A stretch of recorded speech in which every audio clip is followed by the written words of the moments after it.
Olá, meus caros, vamos lá? Então, hoje veremos sobre a Era Meiji. A Era Meiji vem da nomeação de um novo imperador e pela constelação das forças, né, do que vão se consolidar após a Guerra Boshin, a o pedido da volta do imperador, tal como Daigo e também de Go-Daigo na história japonesa, para restaurar o poder. A gente tem que entender que esse movimento ele tem um caráter de restauração, conservador, portanto, né? Porque você tem, apesar de ter sido notório a transição para os costumes ocidentais, adotando a tecnologia ocidental, em termos políticos e até do nacionalismo, o Japão volta-se para dentro dele mesmo. Então tem essa dualidade da inovação e do conservador, quando o imperador, o jovem imperador Mutsuhito, retratado aqui inclusive no estilo ukiyo-e, nos trajes ocidentais, percebam vocês, né? Uma coisa já evidente no período Meiji. Ele então encarna primeiro, claro, a família imperial dos Yamatos, segundo uma renovação dos tempos, né? E o que é mais extraordinário é a renovação do seu parque produtivo, da economia, de cunho industrial, a adoção de certas instituições ocidentais, que vai revelar suas fragilidades depois no início do século XX, e a sua política externa expansionista. Ela passa então a ocupar suas ilhas mais adjacentes, inicialmente, depois vai para cima da Península Coreana e depois o embate com a China e até com a Rússia. Então é isso que a gente vai ver na aula de hoje, né? O período Meiji da história do Japão.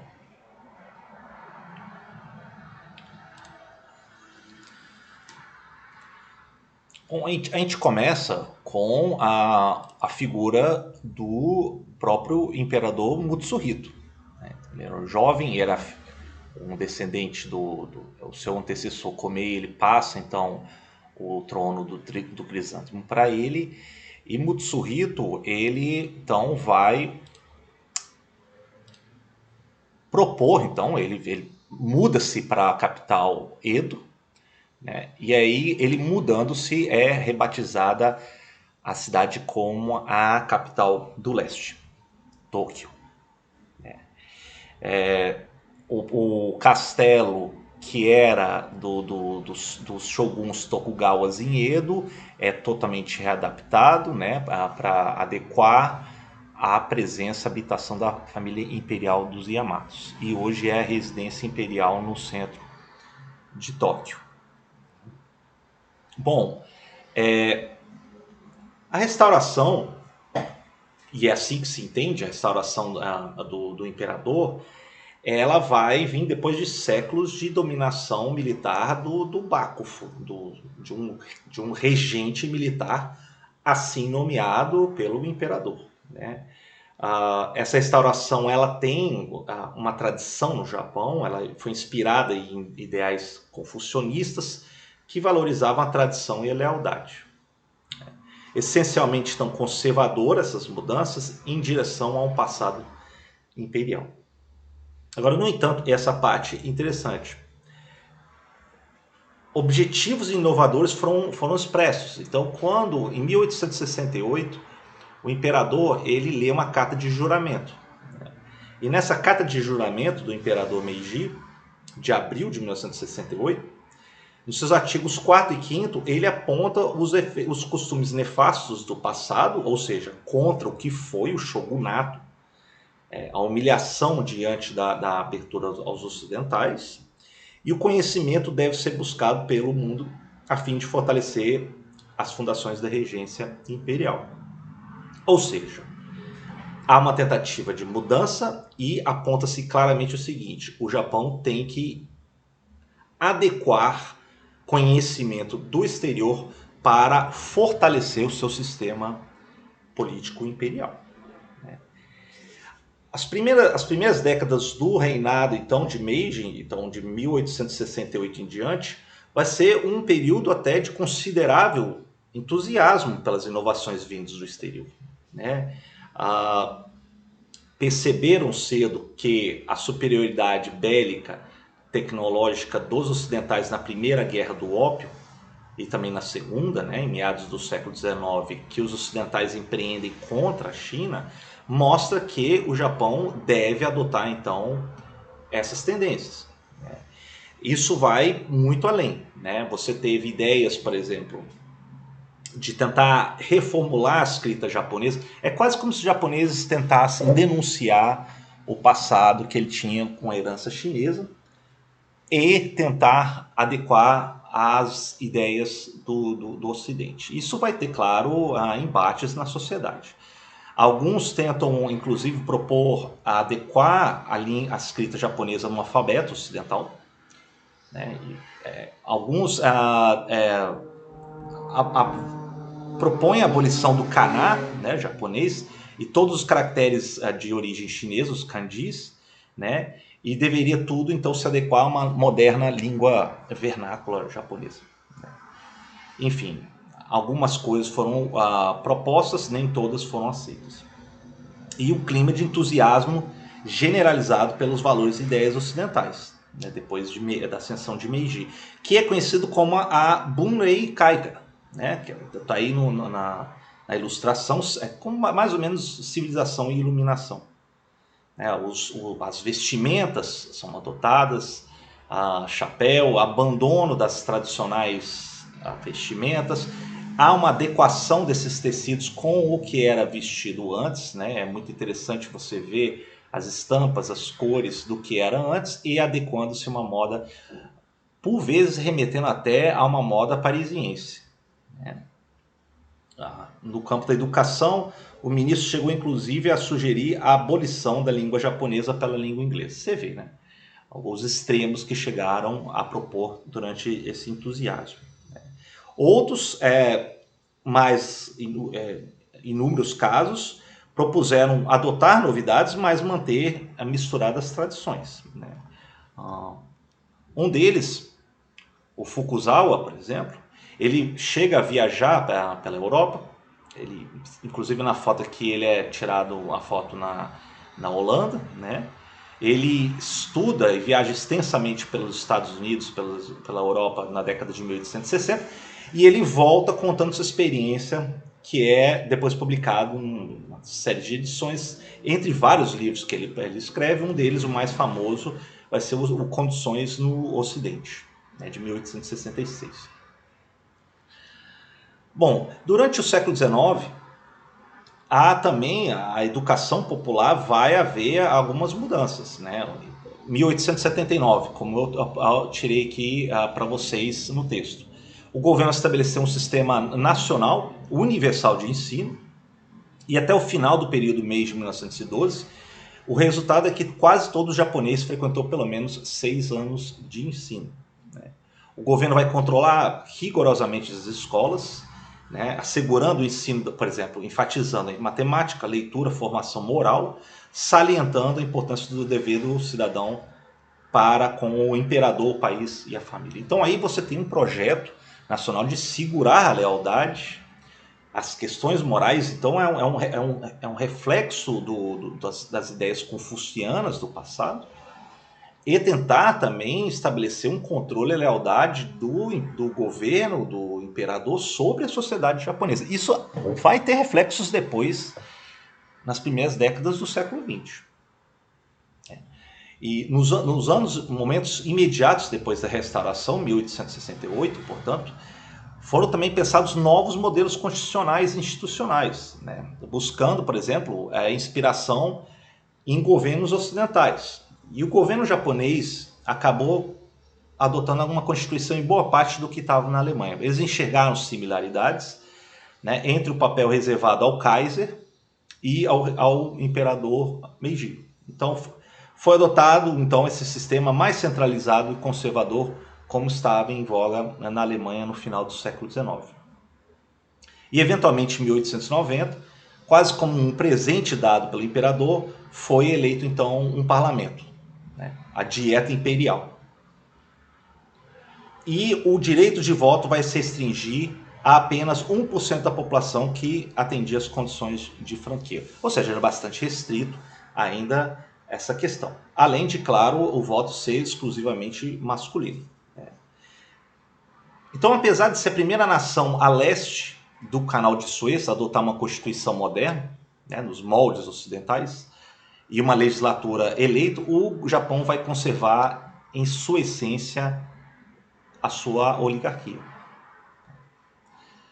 Além disso, vai permanecer um clima de incerteza e desconfiança com esse novo poder, né? Vejam, muitos japoneses do nordeste, da ilha de Honshu, por exemplo, eles consideravam o novo governo quase como uma extensão de grupos das regiões meridionais, né?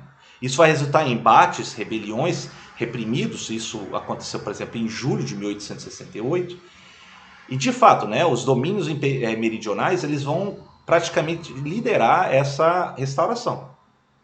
Então, apesar de conter, por exemplo, 7% da população nacional, essas regiões meridionais, eles vão compor mais de 30% das lideranças políticas e por volta de metade dos maiores postos governamentais no início da era Meiji.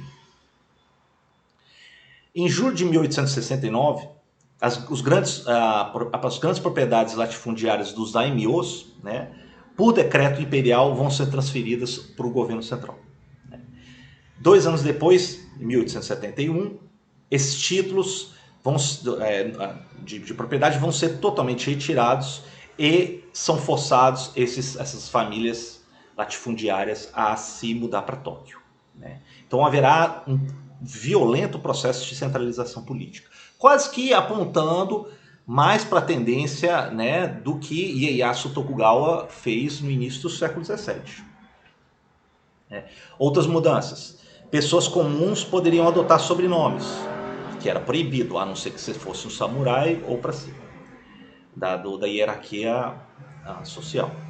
Podiam andar a cavalo, podiam viajar livremente dentro e fora do país e até casar-se com samurais. Em 1873, o alistamento militar foi estendido a todos, né? Os impostos deveriam ser pagos monetariamente e não mais in natura, em arroz, né, como era antes. Os privilégios da classe samurais foram gradativamente banidos a partir de 1870, como o direito de carregar 2 espadas, né? Isso vai gerar ressentimento e revolta dessa classe. Uma delas vai acontecer em 1874 em Saga, 1876 em Shoshu, todas as regiões meridionais, tá? E a derradeira e uma das mais significativas vai ser a revolta de samurais contra já o moderno exército imperial munidos de armamentos, rifles, que se embatem eventualmente em 1877. Então eu trouxe uma ilustração. Então foi nessas rebeliões que foi posto à prova o que está indicado aqui, né? A moderna tecnologia bélica ocidental contra as táticas tradicionais dos samurais. Agora, se no aspecto político predominou o conservadorismo centralizador, né, no aspecto econômico, o Japão de Meiji vai empreender notável mudança, né? Muito disso veio da consciência de dirigentes de tentar, primeiro, manter a segurança e coesão de todo o país, e, para tanto, era necessário, então, modernizar a capacidade produtiva e militar do Japão, né, visando evitar o que aconteceu com a China durante esse período. Veja, é muito interessante você perceber, e a gente tem que entender que a importância de ter uma capacidade industrial produtiva, renovadora, e também da agrícola, mas aliado a ter uma nação forte, militar. Então são 2 pivôs aqui que vão ser aí o norte dessas reformas Meiji. Então, a fim de atingir essa modernização, né, produtiva, o orçamento público primeiro foi sanado, né, não, as dívidas foram todas resolvidas, afastou-se todos os endividamentos externos e eliminaram os estipêndios onerosos que era para sustentar a classe dos samurais, que foi extinta eventualmente. 1871, 1872, um novo sistema monetário nacional foi criado baseado no iene. E também foi estabelecido o sistema bancário muito parecido com os moldes dos Estados Unidos da América. Então, em 1882, foi criado o Banco Central do Japão. Agora, houve debate também sobre qual seria a estratégia de geração de riqueza durante essa época. Né? Alguns vão enfatizar o livre comércio internacional, né, e agricultura. Isso, por exemplo, em boa parte da história brasileira teve a predominância de agricultores e o livre comércio. No Japão houve essa tentativa, só que prevaleceram aqueles que enxergaram na indústria, na manufatura nacional, a chave para a geração de riqueza e produtividade nacional. Né? Então eles assim determinaram prazos periódicos de projetos de industrialização. Então a indústria seria a chave para o país não ficar dependente do mercado externo, das oscilações de preço e demanda de produtos primários. Talvez eles tenham aprendido também com o que a Alemanha tinha feito no final do século XIX. Né? Agora, os primeiros passos da industrialização foram problemáticos. Né? Você teve resistência de elementos conservadores e até de agricultores, né? O alto investimento inicial necessário, né? nesses empreendimentos, e as baixas taxas alfandegárias de entrada de produtos estrangeiros que tinha sido assinado em acordo com países estrangeiros em 1854, no Tratado de Kanagawa. Mas o governo Meiji ele vai ainda persistir na tentativa de criar uma indústria nacional. Né? Então, um dos exemplos vai ser o financiamento de indústrias que poderiam trazer divisas exportando esses produtos para o exterior, e um deles era seda. Então, em Tomioka, por exemplo, foi criado uma em 1872, ela serviu praticamente de exemplo a todas as outras para o empresariado, né, visando então a mais ampla mecanização fabril. Né. E outras fábricas posteriores vão ser criadas e administradas pelo governo. Existe então um elemento muito forte do governo com relação a essas indústrias. E isso depois vai florescer em grandes aglomerados industriais financeiros com ligações com o governo japonês. Né? Mas nesse primeiro momento vai ter então pioneira a prosperidade do setor têxtil, né, no país, que vai gerar divisas no país.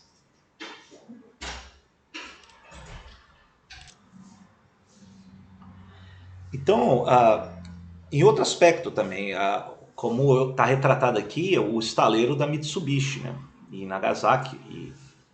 Inicialmente, isso vai ter, claro, um grande favorecimento e incentivo do governo central, né, e também tentando já criar uma indústria de base de metalúrgica, e depois vai se resvalar para a produção de transporte, de infraestrutura, né?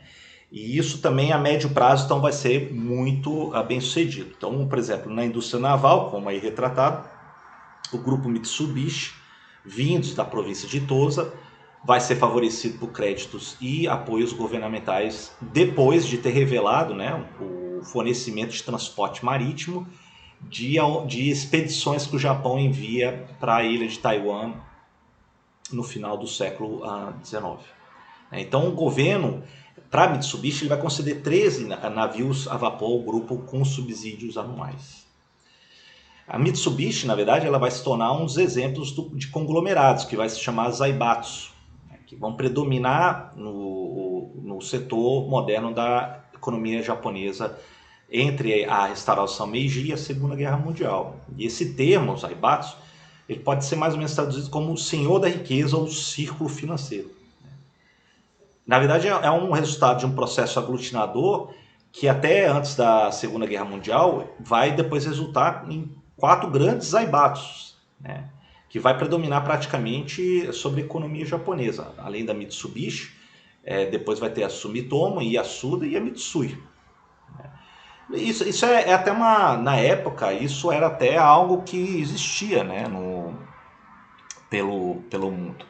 Você tem, por exemplo, nos Estados Unidos, com a Standard Oil, entre outros, que eles tentaram propor grandes grupos para tentar aí, levar adiante o processo modernizador incentivado pelo governo, né, e assim acelerar o processo modernizador do, da, da economia, né? Então o Japão não foi diferente. Eles aprenderam, viram como estava acontecendo nos países ocidentais e assim ele foi adotando essa estratégia. Bom, o Japão, portanto, ele vai ser, nesses termos, o primeiro país não ocidental a se industrializar largamente. Isso foi tentado até inclusive na China, né? Mas isso vai dar terrivelmente errado com depois no final do século XIX, né? O Japão não, o Japão ele consegue fazer essa transição, né? Pelas estratégias tentadas, pela vontade política, pela falta de dívidas, pelo fim dos privilégios das tradições, né? E nesse sentido resulta então numa indústria sustentada. Então, isso também essa industrialização vai se refletir no campo militar, que era parte do projeto nacional. Por exemplo, em 1880, o Japão já fabricava em massa seu primeiro rifle, né? Entre eles, você tinha já o rifle Murata, né? Depois o rifle tipo 30 Arizaka, que vai ser usado, por exemplo, na guerra sino-japonesa. Em 1899, haverá um acordo assinado à Grã-Bretanha que vai rever o Tratado Anglo-Japonês de 1854, nos termos de Kanagawa. Então isso aí já era interessante, porque o Japão já consegue negociar a revisão desses termos para tentar proteger os produtos nacionais contra a entrada dos produtos britânicos. Então a política Meiji, nesse sentido, ela vai guardar em sua essência um aspecto nacionalista, né? E não somente nacionalista, ele vai buscar também um aspecto imperial. Ele vai tentar se legitimar em termos políticos e militares no poder. Ele vai buscar novos espaços de influência, tal como os japoneses tinham observado com o que os europeus tinham feito com seus impérios coloniais em fins do século XIX.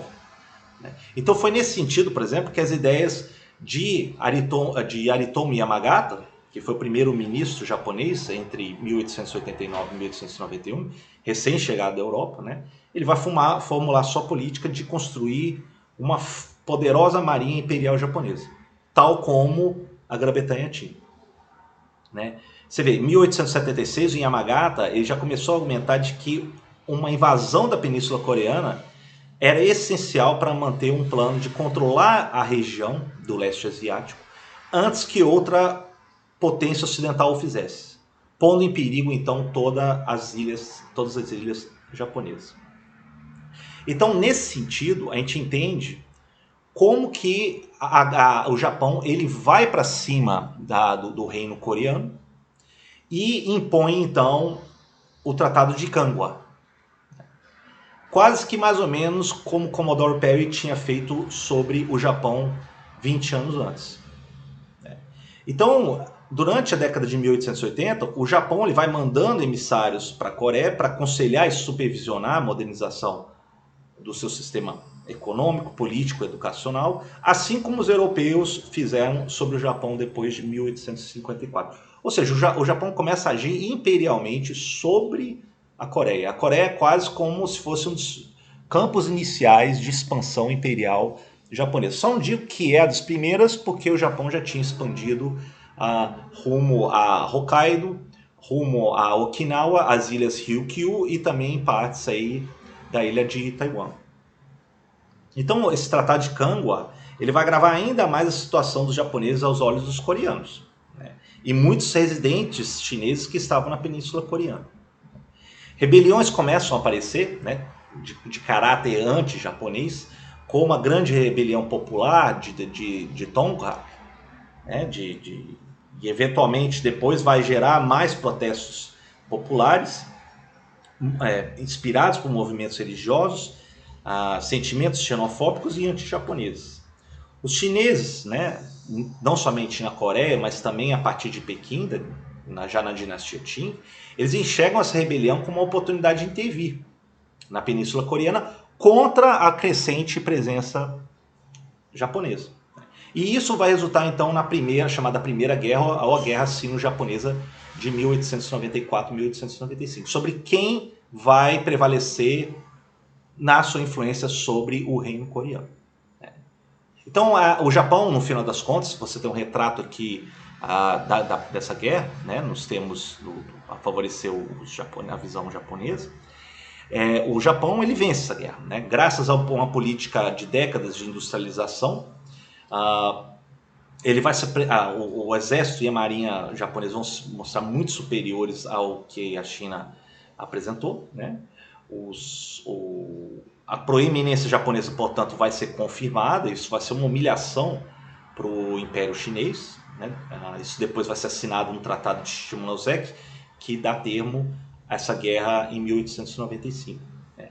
E ademais, você tem aí, decorrente dos conflitos, os japoneses vão reivindicar a ilha de Taiwan, que fazia parte do Império Chinês. E também a península de Liaodong, que se encontra aqui no mapa.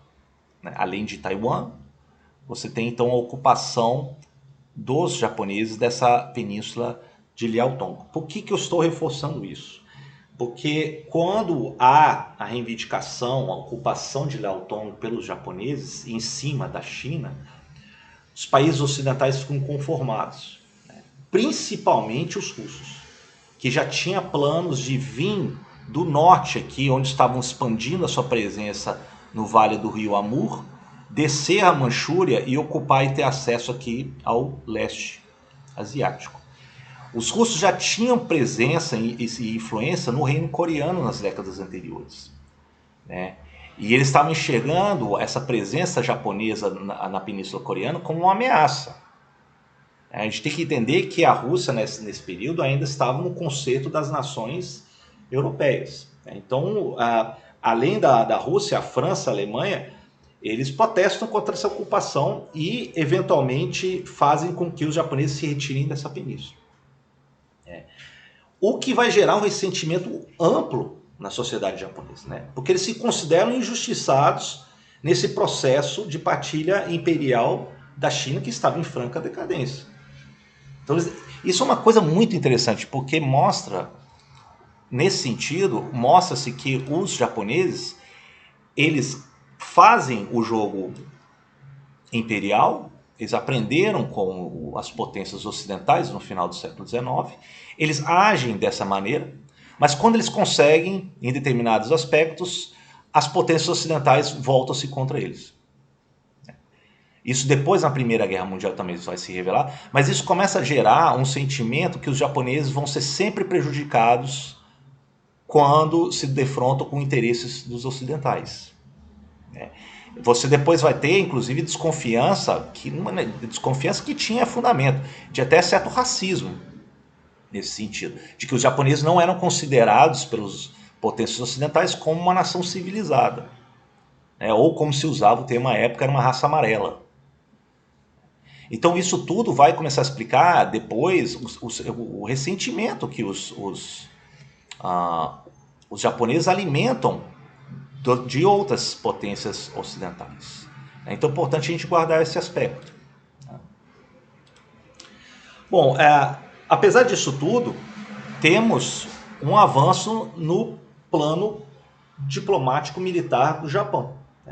Na virada do século, é assinado um acordo naval entre os britânicos e os japoneses em 1902. Tem até um cartão postal celebrando essa união e depois uma figura dos dois monarcas aí em acordo. Acordo em que os britânicos vão reconhecer a ajuda dos japoneses que agem sobre os revoltosos chineses na rebelião de Boxer, né, de 1899 a 1901, e com o fato de que os japoneses foram de fato vitoriosos na Península Coreana. Então, isso vai confirmar o reconhecimento da presença naval pelos britânicos, que era a maior hegemonia naval da época, né, no Oceano Pacífico e o leste asiático. Esse acordo também previa uma aliança e uma ajuda naval em caso de futuras agressões a alguma das suas partes. Então foi o primeiro acordo diplomático entre uma potência ocidental e não ocidental na história moderna, essa de 1902. Agora, com os russos a coisa muda. Os japoneses eles tentam negociar com eles, propondo um reconhecimento dos russos, dos japoneses a serem hegemônicos na Coreia. Em contrapartida, o governo japonês reconheceria a presença dos russos na região nordeste da China, a Manchúria. Esse acordo foi proposto, inclusive, por um estadista japonês à época, que é proeminente, o Hirobumi Ito, né? E ficou conhecido como a troca da Manchúria pela Coreia, ou Mankan Kokan. Essa proposta ela vai ser rejeitada pela corte russa, né? Em Tóquio, essa rejeição russa vai ser interpretada como mais uma demonstração da hostilidade russa, nesse caso, agravando ainda mais as relações entre esses dois países. Então, eventualmente, em março de 1904, né, os japoneses mandam uma frota naval para a península de Liaotonga e começam a atacar os navios russos em Port Arthur, né, como é chamado essa região. Então, era um pouco mais para cá, os japoneses mandam sua frota, começam a atacar a frota russa nessa região, né? Esses conflitos vão se estender, né, por alguns meses, depois no que vai resultar a Guerra Russo-Japonesa de 1904-1905. O desfecho desses conflitos vai vir com o envio de reforços navais russos vindos do Mar Báltico, né? Que, claro, vai demorar meses para circunnavegar a África pelo Cabo do Boa Esperança, chegar em Port Arthur em maio de 1905. Aí você deve perguntar, por que ele teve que circunnavegar a África sendo que já tinha o Canal de Suez? A gente tem que entender que o Canal de Suez era controlado pelos britânicos, e os britânicos já tinham uma aliança naval com os japoneses desde 1902, né? Então, eventualmente, essa frota do Báltico dos russos chega e começa a defrontar com a frota japonesa no Estreito de Tsushima, entre a ilha de Honshu e a Península Coreana, né?